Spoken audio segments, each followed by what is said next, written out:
Oh. Nice. It's not funny. It's not cool.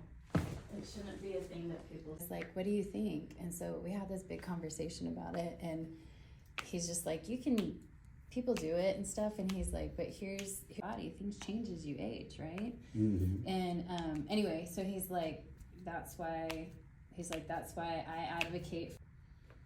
Oh, that felt good. Those good ones. I know. I'm like, that feels great.